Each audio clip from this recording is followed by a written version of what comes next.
When I was 8 years old, my parents divorced, and my mom moved us in upstate New York to a small city about 30 minutes away from where we grew up called Auburn, New York. My mom was concerned that without having a dad around, we would grow up undisciplined and have problems, etc. So it was even more important to my mom that we continued going to church every Sunday. And this is something that I had grown to dread by the age of 8 years old. I didn't understand church or the concept of God and just couldn't appreciate it at that age. So the fact that my mother made it even more strict and mandatory that we attended church every Sunday was disruptive to me, given everything else I was going through with my parents divorcing at the age of 8. So my mom insisted that we go to this church called St. Mary's Church every Sunday in Auburn, New York. It's probably the biggest church in Auburn, New York, and I'm almost certain it's the oldest.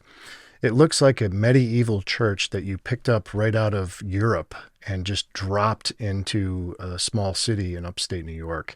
This beautiful stone architecture. You go inside, the ceilings are probably 3 stories high.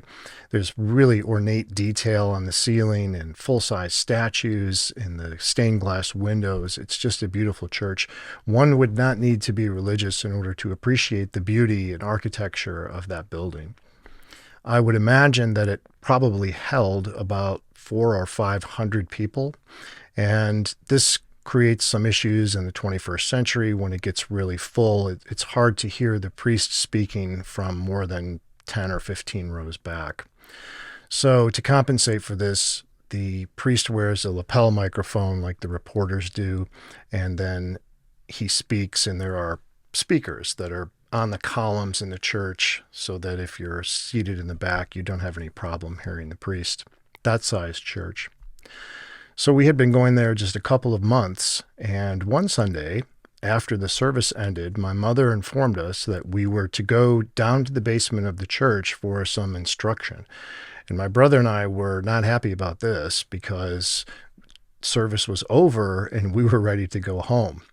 And I think she had bribed us with donuts or something. So we wandered down into the basement, and there were some old ladies there, and they were reading stories from the Bible to us and really not giving us any detail about why we were doing this or what it was for. We just sort of decided between ourselves that this must be some sort of extra punishment because Mom is really on edge lately. So we just bit our lip and went along with it. And after about 4 or 5 Sundays of this special training down in the basement of the church, I got out of the tub one Sunday morning and I noticed that my mom had laid out my polyester suit from JCPenney on the bed. And I thought to myself, it's not Christmas. Could it be Easter? What's the significance? And I didn't think too much more about it because I didn't really mind wearing the suit too much. So I put it on and my little clip-on tie went in there, and off to church we went.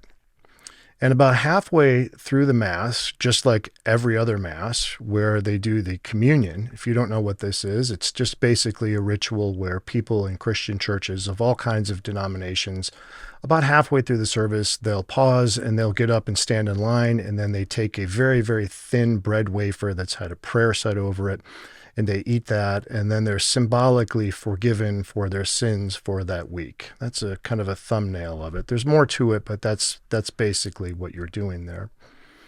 And so about halfway through this particular service with my JCPenney suit on, the priest came on and said, today we're going to do communion, but the kids are having their special day today. They'll be making their very first communion, so we'll have them come up first. And then we'll do the adults afterwards. So if anyone wants to come get pictures, the kids can come up now and we'll make some room here and we'll do this ceremony. My mother was shoving me out into the aisle. So I still didn't understand what this was about. I was confused.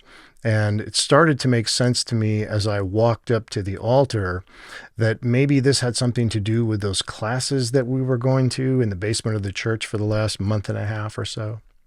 So I got all the way up to the altar and I saw about 20 kids that were all seated there.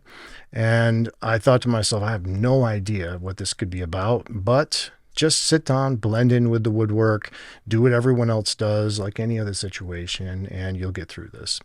So I sat down and the priest finished setting up. And when he turned around, naturally, with my luck, I was the first person that he grabbed. So I very nervously and anxiously walked up to the priest and I stood in front of him. And then he said a prayer as part of the ceremony. And I saw him reach around and turn around with this tray that was full of these wafers that you eat for the communion. And as soon as I saw the wafers, a sigh of relief came over me because I realized I know what this is. I've seen my parents do this 1,000 times, though I've never done it myself. They just stand in line, they take the wafer, they look somber for a moment, and then they wander back to their seats. Easy. I was very relieved. So he said the prayer, and I took the wafer, and then the altar boy spun around, and he had a great big chalice of wine. And this is it's used in the ceremony at certain points, usually on celebrations and holidays. You typically don't see it every time. But it's a huge chalice, and this sounds kind of gross, but they fill it with probably a bottle or maybe a bottle and a half of wine, and it's just huge. And they do that because everyone who takes the communion will have a sip of the wine. And I think this is probably a thing of the past now with coronavirus and everything else. But back in those days, everyone would take a sip, and the person holding it would simply use a dry linen napkin and wipe the rim off, like as though that were perfectly clean now. Certainly we know better than that, but that's the point of the wine. Well, I had never seen the wine to that point. I had only seen the wafers, so I had no idea what this huge chalice of wine was for. But as they said the prayer and handed it to me, the only thing in my 8-year-old brain that I could think of in the couple of seconds that went by was, well, the only reason you would hand someone a gigantic chalice of wine that's full of wine is because this must be some sort of test as part of this ritual. This is the rite of passage. So clearly, the objective should be to finish the wine all the way to the bottom so that you don't look like a fool in front of everyone and fail this test. So I thought to myself, I had a sip of my dad's beer one time when he wasn't looking, and it didn't taste very good. So the wine can't be any better. The best thing to do would be to get this down as fast as you possibly can, get done with this silly ritual, and go back to your seat. So when the chalice of wine was handed to me, like a frat boy, I took it and unhinged my jaw and just began to pour wine into my mouth as fast as I could, drinking and gulping. The wine was spilling all down my face. I didn't have the beard at the time. And it was all over my polyester suit. And I made it about 3/4 of the way through before the priest realized what I was doing. And this was probably only 2 or 3 seconds, but if you ever have an opportunity to be guzzling a beverage, please make note that 2 or 3 seconds is an eternity, especially when you're 8. So he looked at what I was doing in shock and horror and immediately reached down and physically took the chalice from me and pulled it down. And when he did, he sort of sternly said, "Okay, that's enough." And I was humiliated because I could see there was still probably 1/4 to 1/3 of the wine left in the chalice, and I had not passed the ritual to my thinking. And so my response to him was, "I'm sorry, I couldn't finish it all."